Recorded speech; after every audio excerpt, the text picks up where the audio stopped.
I'm Gujarati, you're watching TimesXP and welcome to the top US news today. Imagine this, you want to go to the United States, maybe to study at big universities like Harvard, attend a conference and even just visit. But what if having a public Instagram or Facebook account could actually stop you from getting a visa? Well, sounds strange, right? But that's what's happening under a new rule introduced by the US government. Recently, the US Secretary of State Marco Rubio announced stricter checks for people trying to visit Harvard University. It's a part of what he's calling a national security action. So, who's affected? Just about everybody. Students, teachers, speakers, tourists, employees, and even contractors. Basically, if you're going to Harvard for any reason, your social media accounts will now be part of your visa application. So what's exactly the officers looking at? Well, US visa officers are being told to check your social media profiles, including Instagram, Facebook, Twitter, LinkedIn, and others. If your accounts are private or if you don't have any account at all, it might raise a red flag. Officers are being told that this might look suspicious, like you're trying to hide something or that you're not being honest about your intentions in the US. According to reports in the New York Post, this is now official policy. In fact, visa officers are being told to switch their own accounts to public mode so they can better understand what kind of posts applicants might be hiding. If you don't post much or have no online presence, it might see as an unusual case and it might lead to your visa being denied. Well, this rule is specifically shocking because for years, having too much social media activity used to be a problem. But now, having none at all might get you in trouble as well. So, if you are somebody who prefers to stay private online, this policy could affect your chances of getting into the US.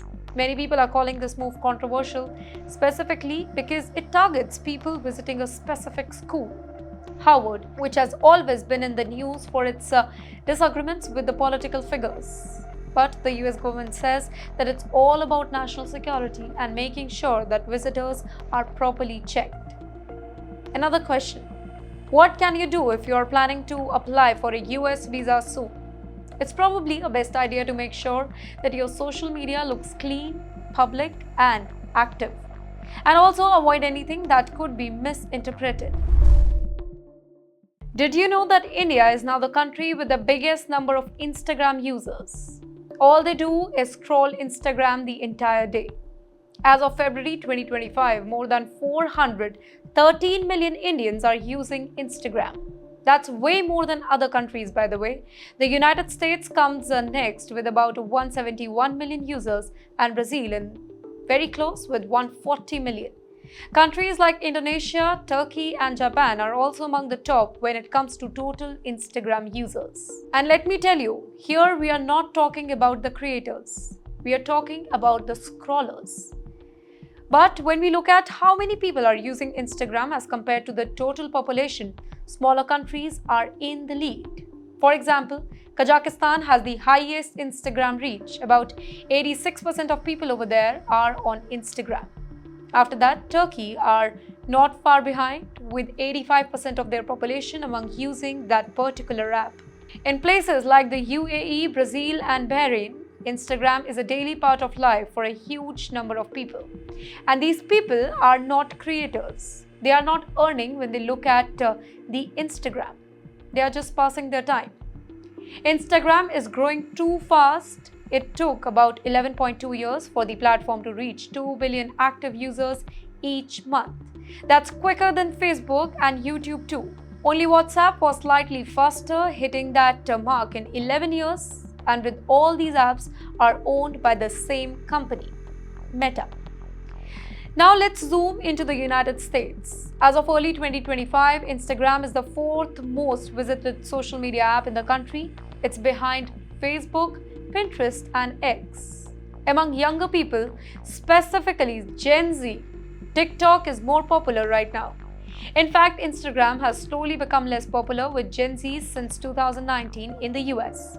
Back then, 64% of Gen Z users were on Instagram, but by 2021, it dropped to 57%.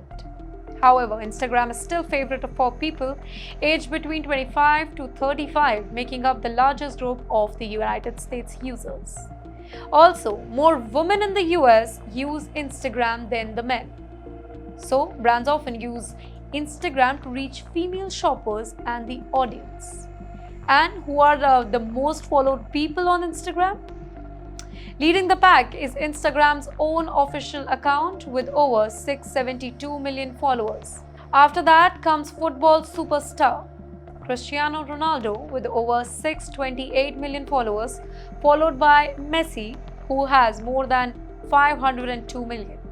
In the world of entertainment, Selena Gomez and Kylie Jenner are at the top, each with more than 400 million followers and growing really fast.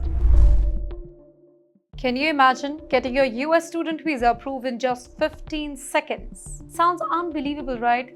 But this actually happened to an Indian student who shared his experience on Reddit, and now it's giving hopes to thousands of students who are preparing for their own visa interviews.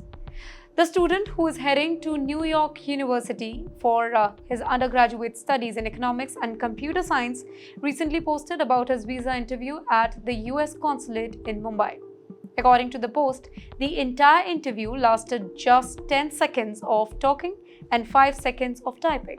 That's it. The visa was approved just like that. So, what really happened in that interview? Let's dwell into that. The user wrote under the username King Rishal and added a fun twist to the story. He joked that their interview was at counter 4, calling it the fifth prime number for all the nervous students out there trying to remember random things while waiting in line. The questions asked were the usual ones, like how many universities the student applied to, which ones gave admission offers, and why they chose the NYU. When asked about the reason, the student confidently said, "NYU has one of the best business schools in the world." The visa officer also asked about their major and typed a little bit, which the student, by the way, humorously said took 3.1415 seconds. Yes, like just a number pi.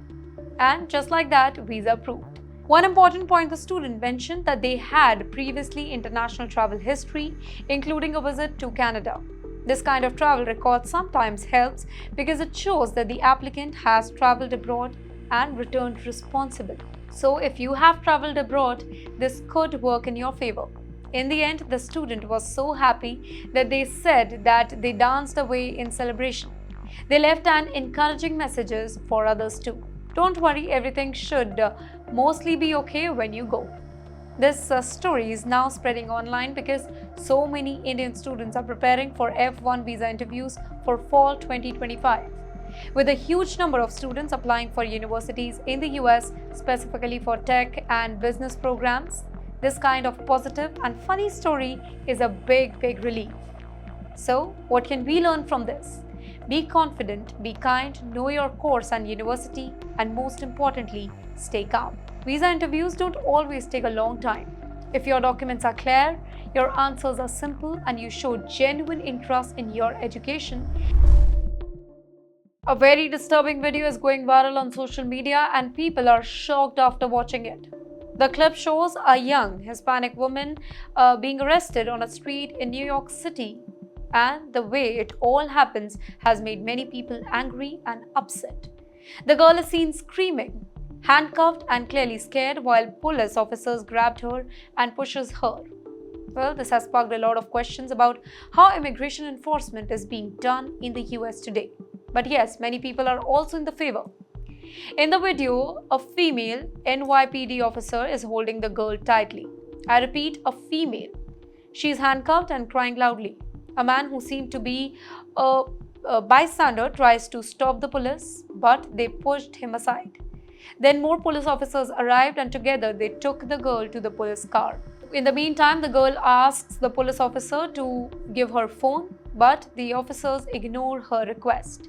Though we can't fully understand what she was saying in Spanish, but her body language shows that she was taken off the street suddenly and maybe headed to a detention center. Now people online are saying that the girl is an undocumented immigrant, someone living in the US without legal papers. But here's the thing, we don't know for sure if this is true or not. The police haven't released any official information, and it's also unclear whether this arrest was related to immigration or other matter. Well, the video was first posted on TikTok, but it doesn't show when or where exactly this happened. Well, this only shows what looks like a very aggressive arrest, and that has made many viewers uncomfortable. Usually, New York City police do not work directly with immigration authorities like ICE unless there is a serious criminal case that is involved. And in this video, no ICE agents are visible, which makes things even more confusing. Still, the way the arrest happened in broad daylight on a city street and with a girl crying for help is being seen as a sign that immigration enforcement is becoming really aggressive and public than ever before. Across America, we have seen similar situations in recent weeks. Just last week, ICE officers raided a restaurant in San Diego, California, and arrested 3 undocumented workers. People nearby gathered quickly, shouted slogans, and tried to stop the arrest.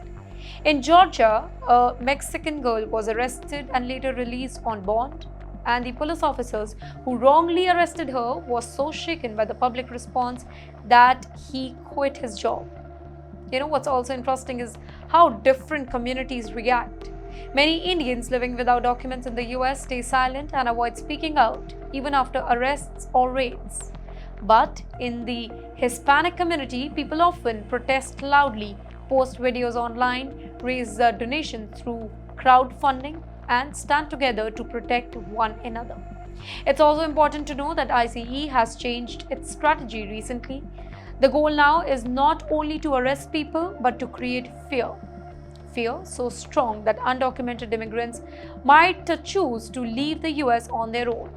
This part of the self-deportation plan, where people return to their home countries because they are scared of being arrested, is being promoted by Trump's administration.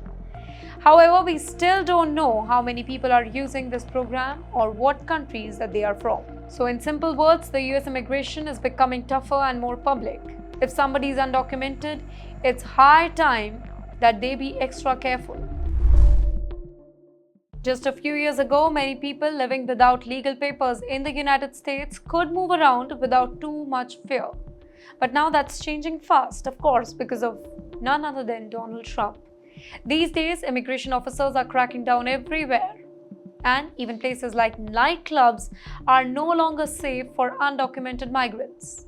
Recently, on May 31st, a surprise raid happened at a secret nightclub in Los Angeles, and what followed shocked many. 36 people were arrested. Most of them were from China and Taiwan.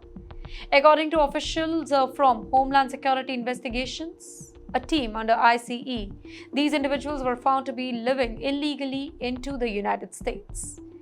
But yes, this wasn't an ordinary party spot.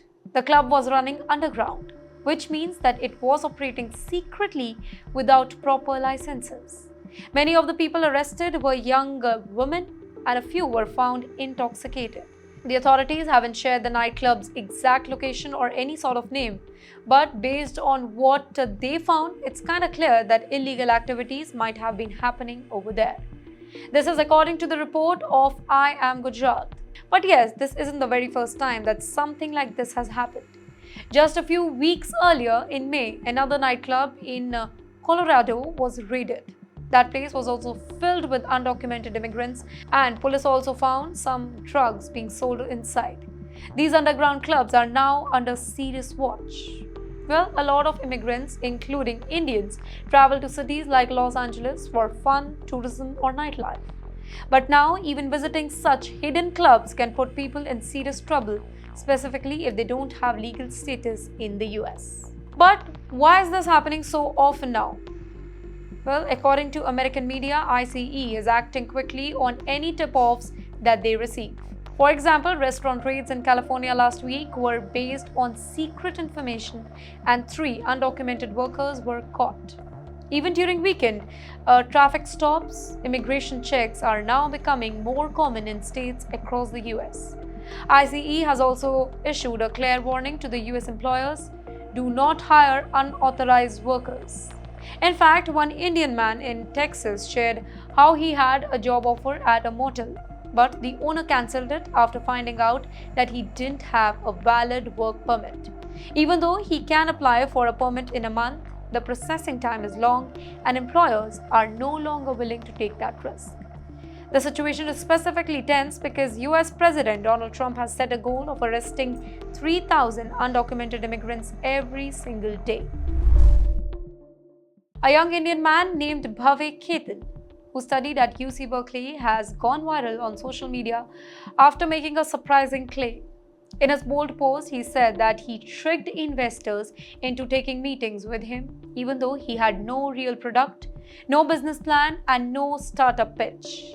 He said all he did was pretend to be a tech founder, use some fancy buzzwords, and name drop top companies and universities like Stanford. Just by doing that, he claims that investors showed interest in him. Ketan posted that he created a fake creator profile online and got response from actual venture capitalists. His post quickly spread online and shocked a lot of people. Some users were angry, while others felt that he was trying to prove a point about how easy it can be to get attention in Silicon Valley if you speak the right language, even if you have nothing real to show. On his LinkedIn page, Ketan said that he earned his bachelor's degree from UC Berkeley and has worked in New Delhi. He also claimed to be a founder of the tech card startup, which he said that would combine multiple credit cards into one. But critics say that the startup didn't really exist and there was no actual product behind his claims. After his post went viral, many people on social media called him out. They said that taking meetings with investors isn't that special. Investors take hundreds or even thousands of meetings each year. Some pointed out that it's not even hard to get a first meeting, but you need something real to get further. One user wrote, "You lied. Stanford is meaningless name. AI is meaningful. The only one acting badly is you." Others felt that his post made it harder for real, honest entrepreneurs to be taken very seriously. A few users from India and Europe commented that it's already very difficult for non-Americans to get funding and that Ketan's post may have hurt the credibility of international founders trying to build something really real. Well, this all comes at a time when there is already a lot of debate about H-1B visa holders in the US. Some American tech workers are upset that companies are hiring more foreign workers who may accept lower salaries while American employees are being laid off. A 40-year-old Gujarati man living in Richmond, Kentucky is now facing deportation from the United States, all because of a single night of bad decisions. This man had come to the United States without legal immigration paper, leaving behind his family in India. Like many others, he arrived with big dreams to work hard, earn money, and repay the heavy loan that he had taken before coming. But instead of focusing on his goal, he made a choice that completely changed his life. Recently, he went to a casino with a good amount of money. That money was actually given to him by his employer as an advance, and it was meant to be sent to somebody in India.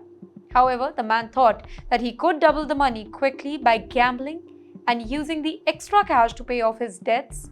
Sadly, that plan failed. Not only did he lose all the money, but he also got drunk and started creating a scene at the casino. The situation got so bad that the casino staff had to call the police. When the police came, they found that he was not only drunk and causing the problem, but also living in the US without proper documentation. Since he didn't speak English, the police had to call an interpreter to understand what he was saying. His immigration status was then reported to ICE, Immigration and Custom Enforcement. The ICE took him into custody, and during his time in detention, he reportedly signed self-deportation paper. It's likely that he didn't fully understand what he was signing for, but now the papers are signed. There may be no way to stop the deportation process. As of now, he's still in jail and might be deported directly from over there. Well, this one night of poor choices has cost him everything. The money he was supposed to send to India is gone, his job is lost, and the American dream that he chased for so long has come to an end. His employer, who had trusted him with a large amount of money, is also facing a loss. This incident shows how quickly things can go wrong, specifically for the immigrants who are not legally protected. But yes, this isn't just a one-person story. Many Gujaratis living in the US visit casinos for fun, but in recent years, some have started looking at casinos as a way to earn quick money. People go with large amount of cash, hoping to win big. Some even borrow money just to gamble, but most of the time they lose. And like this man, some lose control, get into fight, and end up ruining their lives. There has been several cases where Indian migrants got into trouble due to gambling or alcohol. Some have lost everything and left their jobs and homes overnight, disappearing without notice. Have you ever wondered what happens when somebody who is living in the United States without legal papers passes away? It's a question that many people don't talk about, but it is important, specifically for the families who are far away in another country and want to know where their loved ones and what happens next. When an undocumented migrant dies in the US, the first step is always the same as for everybody else. The local police or emergency services are called. If the person dies at home or in an accident, then their body is taken to medical examiner's office. There, the authorities try to figure out how the person died and also identifies who they are. But here's where things get really complicated. If the person doesn't have an ID or any document, it can be very hard to figure out their real name, their age, or their country. Sometimes the only clue is a phone number in their pocket or a contact saved in their phone. In many cases, it's friends, roommates, or community members who help by giving information. Religiously or cultural organizations also step in to support and connect with the person's family in another country. Once the person is identified, the big question is, what happens to their body? Now, sending a body back to another country like Mexico, India, Guatemala, or El Salvador is very expensive and a slow process. The US government does not pay for this. It is usually the family member or the home country's consulate that helps with the arrangement. If the consulate of the home country is involved, they might help with documents and even cover some of the cost. But when families cannot afford to bring the bodies home, something else happens. In that case, the body is usually buried in the US, often in public cemetery. Some countries offer a simple funeral or cremation at a government expense. It may not be fancy, but the goal is to give respectful goodbyes. In cities with large immigrant population, you can often find special sections where migrants are buried. Sometimes the grave is marked with unidentified if the person's identity was not confirmed. Well, there are also non-profit groups and religious communities that help raise money to send the body back home. On websites like GoFundMe, you'll often see fundraisers asking for help to cover the cost, which means sending the body back to the home country. These fundraisers often spread fast, specifically when the person dies in an accident or tragic situation. Now, here's something really interesting. Some undocumented migrants pre-arrange their funeral wishes just in case something happens. Well, they might leave instructions with close friends or set aside money for their purpose. It's sad, but it shows how uncertain life can feel for somebody without legal status. And yes, the US immigration authorities like ICE are informed if the person was undocumented, but after death, their focus is more on identification and not enforcement, of course.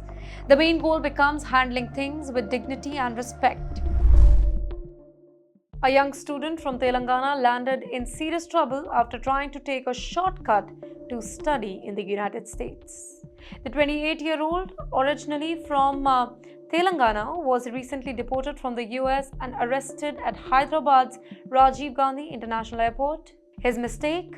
Using fake degree certificates to get a student visa. The student had gone to the US nearly a year and a half ago to study for a 2-year master's degree at Webster University in Missouri.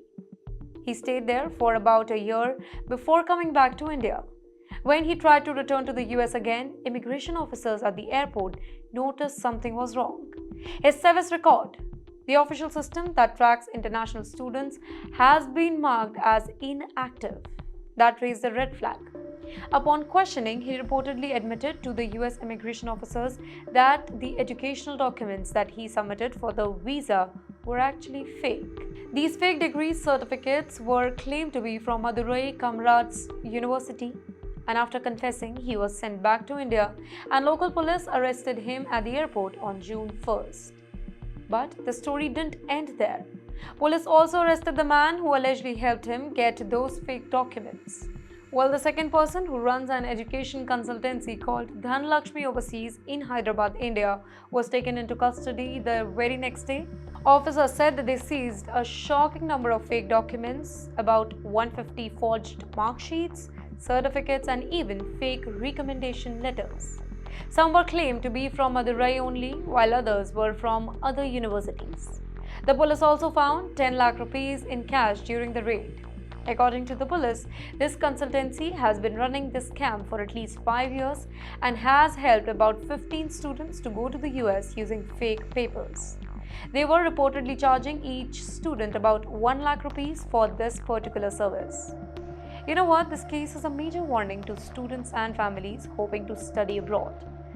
While many are tempted to take the shortcuts or use agents who promise fast results, using fake documents is not only risky, it's illegal.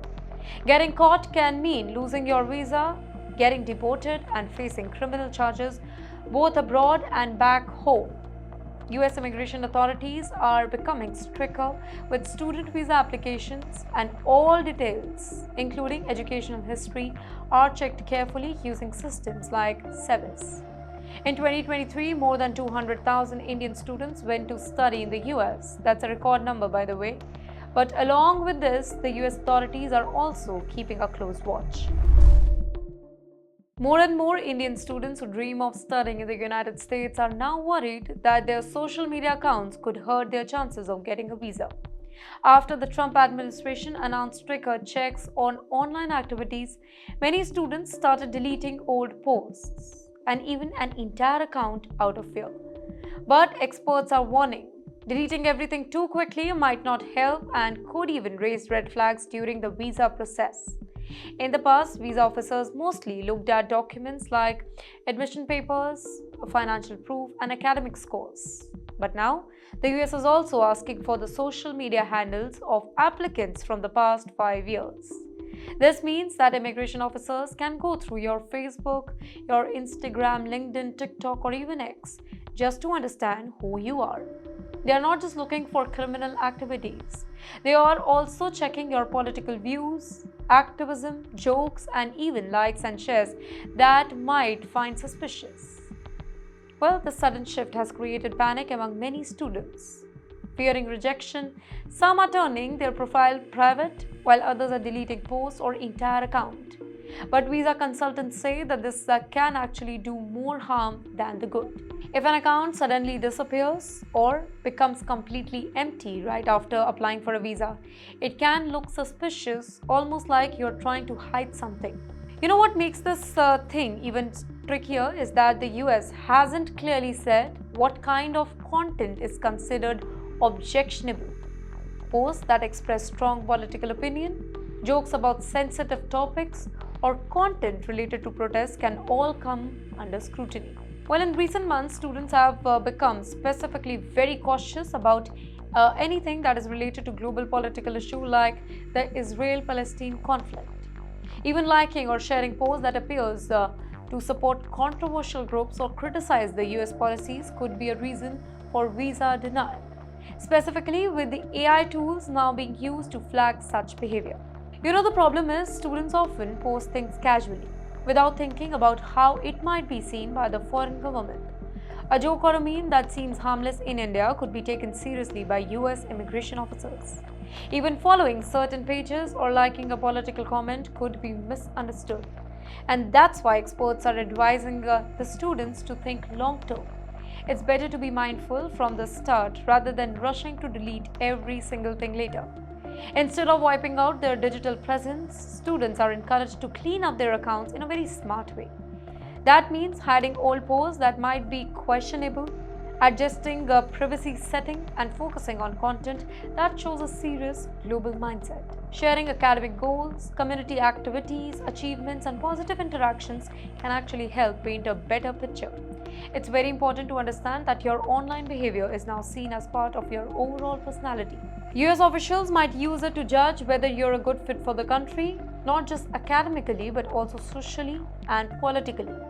With over 200,000 Indian students studying in the US in 2023 alone, the competition is high and every single detail matters. So, if you're a student planning to apply for a US visa, don't panic. Don't rush to delete your entire digital life. Instead, take a careful look at your social media, remove what feels tricky, and build a profile that reflects your academic interests and global thinking. That's it for today. Thanks for tuning in. Follow TimesXP for more such updates.